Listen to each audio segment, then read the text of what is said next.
I don't have my glasses on, so I can't see anything.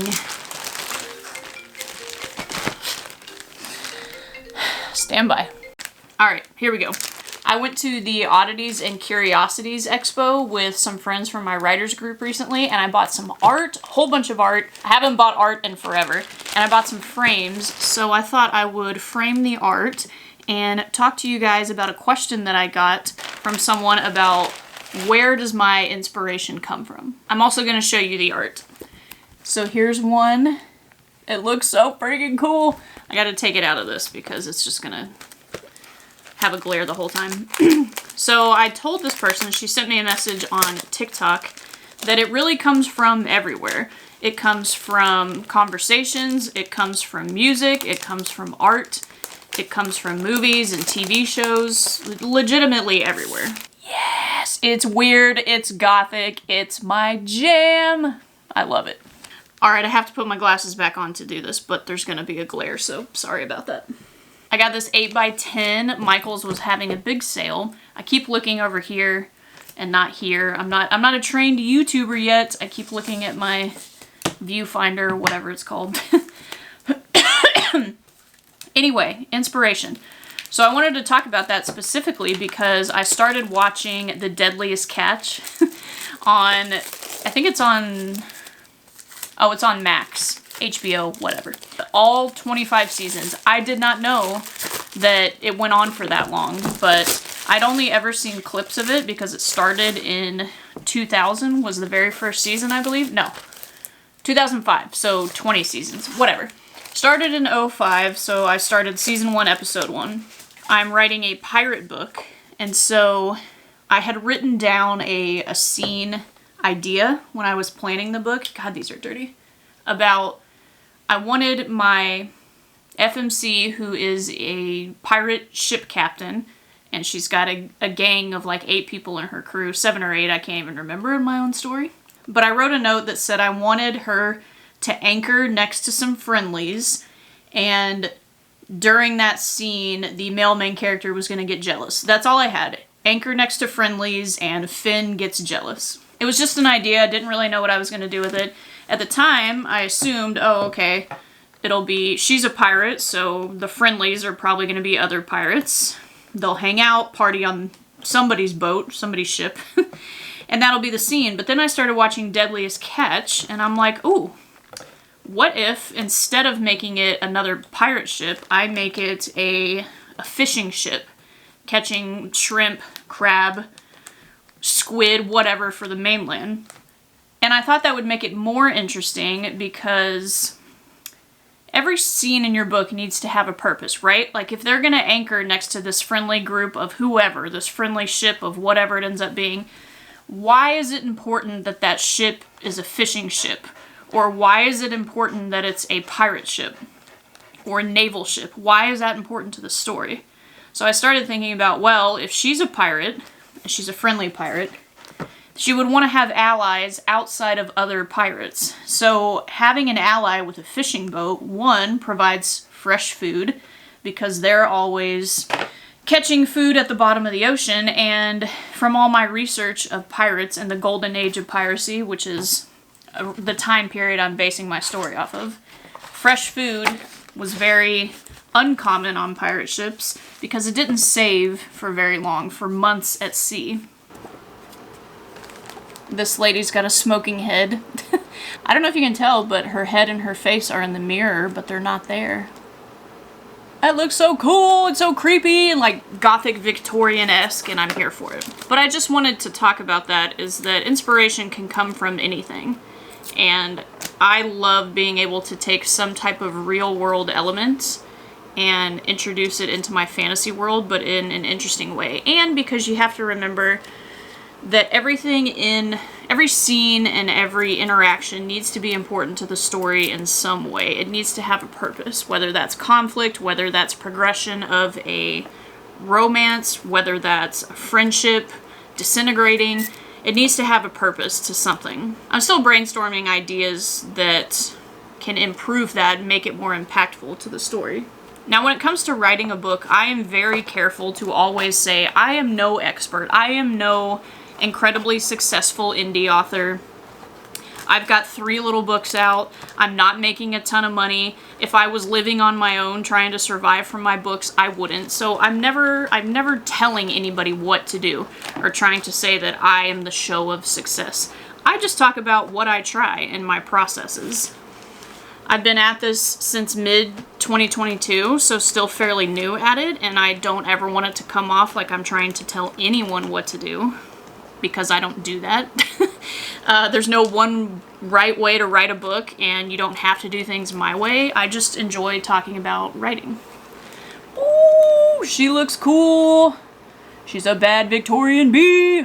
I have another 8x10 frame, but no more 8x10 art. So I'm gonna take the, what do they call it? Like the matte border, whatever, this thing. Gonna take this out of it. So I'm gonna show you the rest of the art that I got. This is my favorite one. Look at how beautiful that is. Oh my god, the vibe. Stunning. So these next ones are all from the same artist, from the same booth. Look at that. Is that not Manon? Like, does that not look like Manon Blackbeak? Who is my favorite character in Throne of Glass? It's not Aelin. Don't come at me, okay? Don't do it. I like Manon. Manon feels like me. Like we are one and the same. Look at this little coven. I think this might be the one that I'm gonna put in the frame. I don't know. I think this is the right size. It's a little bit smaller than those first 2. This one is sick. Look at that. What? So some of these are obscure sizes, so I'm gonna have to find different frames for them because I only found 3 frames, especially this one. But look how cool that is. So I wrote a collection of spicy short stories called Flame, Volume 1, and the last short story is called The Devil's Bargain, and it is the spiciest thing I've ever written in my life. I don't think I will ever top it, and it was the second book that I wrote, but this is the vibe. This is the vibe. He's not a goat man, the devil in my book. He goes by Samael, but you know.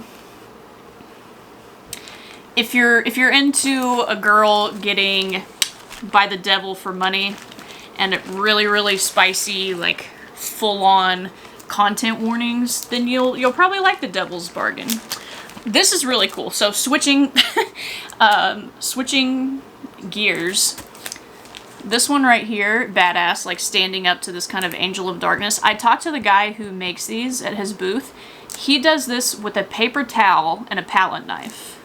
That's all this is. So it's kind of hard to tell, but like these, like wispy kind of bits up here are done with paper towel. You can see it more in this. This is the last piece that I got. But he's like, yeah, I just used paper towel and a palette knife here. Like all of it's kind of blurred out like that. How cool is that? He was a really nice guy. He has like inspirational things on the back of here. But yeah, that's all the art that I got. I think I'm going to put that Coven one. I have a gold frame. Actually, I think it's the only one I have that'll fit. Because all these other ones are a bit bigger. Yeah, so. I would love to know where you guys get your inspiration from, too.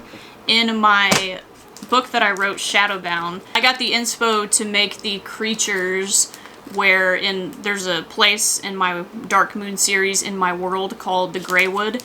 And the animals they kind of look like they're zombified, basically. Their bones are sticking out and their eyes are milky white, but they still have fur and they're not totally dead. But their bones glow according to their mood. So blue is calm, yellow is I'm a little bit nervous, but I'm not super freaked out, red is angry. And I got the inspiration for that by art that I saw on Pinterest of these kind of zombie-esque animals that looked a bit bioluminescent. And then I thought, okay, what if I take that bioluminescence and I make it to where the color reflects their mood? That would be interesting. There's a scene in Shadowbound where the 2 main characters encounter a wolf and their interactions go based on what color oh yeah. That looks pretty. With the gold, yes! Their interactions change depending on what color the animals bones are glowing. So I thought that was cool. I thought that was a fun little addition. Then I saw a piece of art. If I can find it, I'll put it up here on TikTok. And that inspired me to write this is when I was in my Nosferatu kick, which I'm still on, by the way. I cannot wait for that to come out to stream. I loved it. The new one, the Robert Eggers, yes. I saw that picture, and I immediately said, oh my god, I want to write I want to feel like that woman in that picture, that she just feels dainty in the arms of this massive vampire. And then I started brainstorming about that and was like, what if, you know, the vampires are always like kind of scary and then they turn out to be softies or whatever. But I wanted to keep my vampire like a big teddy bear, big boy, you know, I need a big boy, give me a big, that kind of vibe. To keep her warm, to keep the FMC warm, but like she's also a little bit of a bigger girl too, and so she wants this big guy to make her feel feminine, you know what I'm talking about? So he's gonna be like 8 feet tall and just a big teddy bear and a softie and just wants to be loved, and she's gonna have this hard exterior of I can do everything by myself, I don't need you, kind of whatever. And I thought it would be cute to do a little bat that is like his best friend that lives in the castle with him, and then she becomes friends with the little bat, and it turned from a potentially dark story, because that's what I like to write, to I want it to be more of a warm and fuzzy. I want Teddy Bear Dracula, and I want a girl who doesn't believe she's worthy of love, and a little pet bat sidekick. But inspiration comes from everywhere, and that is my favorite part of writing. My notes app is full of stuff, full of ideas that usually come late at night when I'm trying to go to sleep. But yeah. But it's just so much fun. Writing is so much fun. Being a creative is so much fun, because you never know what you're going to encounter, what you're going to listen to, what you're going to see that'll influence your writing or your painting or whatever it is. So just be open to experiences and be open to the idea of trying to use anything you can to influence your writing.